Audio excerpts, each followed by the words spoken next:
الحمد لله وكفى وسلام على عباده الذين اصطفى أما بعد.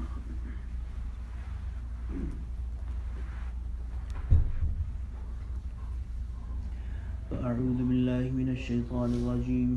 بسم الله الرحمن الرحيم.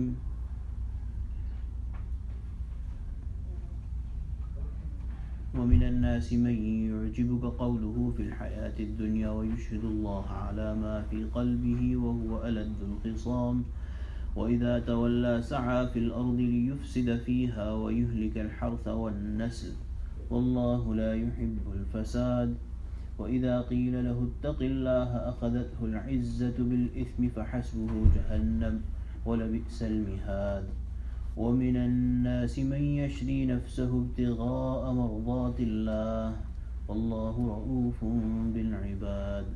صدق الله العظيم وبلغنا رسوله النبي الكريم ونحن على ذلك من الشاهدين والشاكرين والحمد لله رب العالمين. So in the previous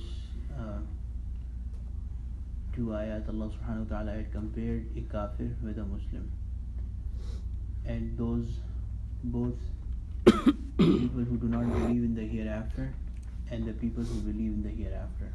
So those who do not believe in the hereafter, all their effort is for this dunya alone.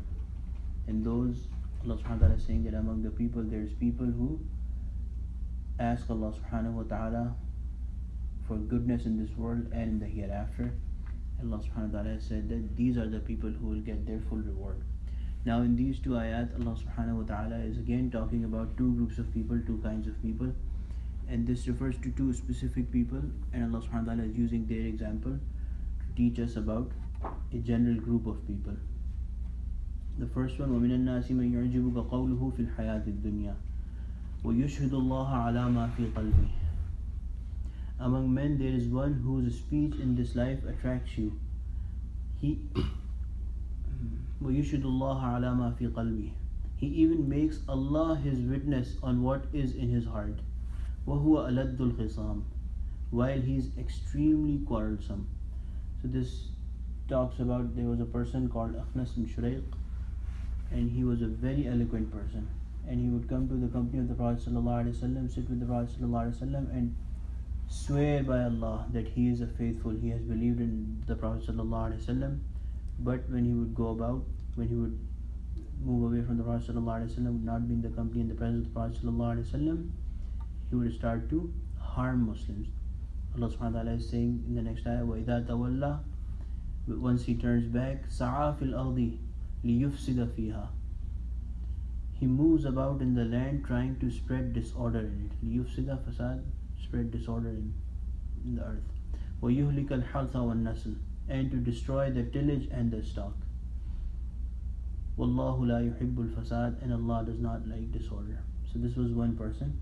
Again, first group, a munafiq, coming in the company of the Prophet ﷺ, speaking, making huge claims, high claims of his obedience and faith to the Prophet ﷺ. وَإِذَا قِيلَ لَهُ اتَّقِ اللَّهَ أَخَذَتْهُ الْعِزَّةَ بِالْإِثْمِ فَحَسْبُهُ جَهَنَّمُ وَلَبِئْسَ الْمِهَادِ. And even when it is said to him, fear Allah, when he is reminded of Allah subhanahu wa ta'ala, when he is doing such and such things, he is reminded of Allah subhanahu wa ta'ala, he is tempted by arrogance to commit sin. So Allah subhanahu wa ta'ala has told the cause of his sinning, and that cause of his sinning is his arrogance. That he is so arrogant that even when he is asked to fear Allah subhanahu wa ta'ala and give up his sin, his arrogance makes him sin even more. And Allah subhanahu wa ta'ala is saying, فَحَسْبُهُ جَهَنَّمُ وَلَبِئْسَ الْمِهَادِ. Hell is then among for him, and it is indeed an evil bed to rest.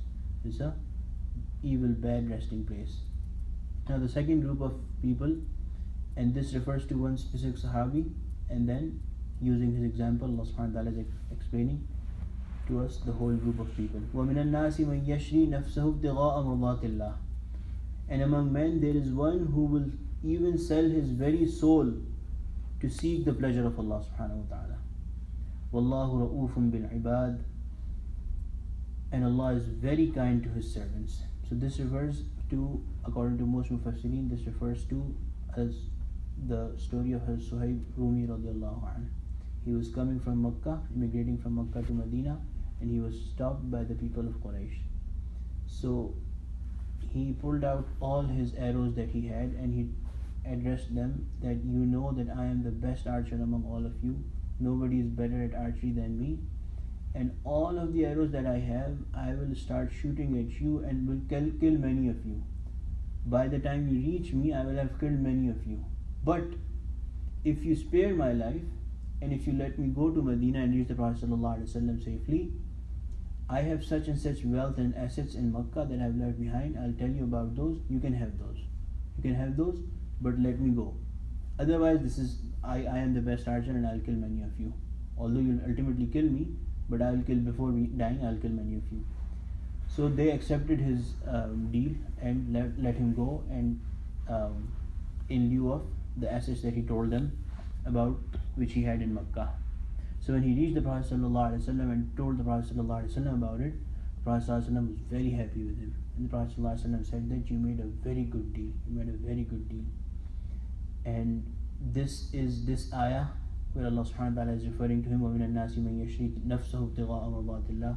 There's people who would even lay down their lives to get the pleasure of Allah subhanahu wa ta'ala. This is referring to Sahih Rumi, and also explaining to us that there is people who are munafiq among the group of people, and that will be the case till the day of judgment, that there will be munafiqeen, there will be hypocrites who would make huge tall claims of their Islam, and they will be very eloquent, and their speech will attract us, and the way they speak and the way they act, the way they carry themselves will attract us.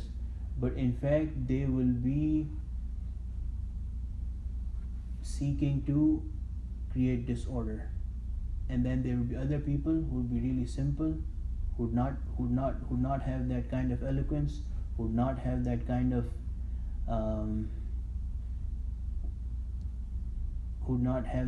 of worldly things to show, and good at speed, good at carrying themselves and all that.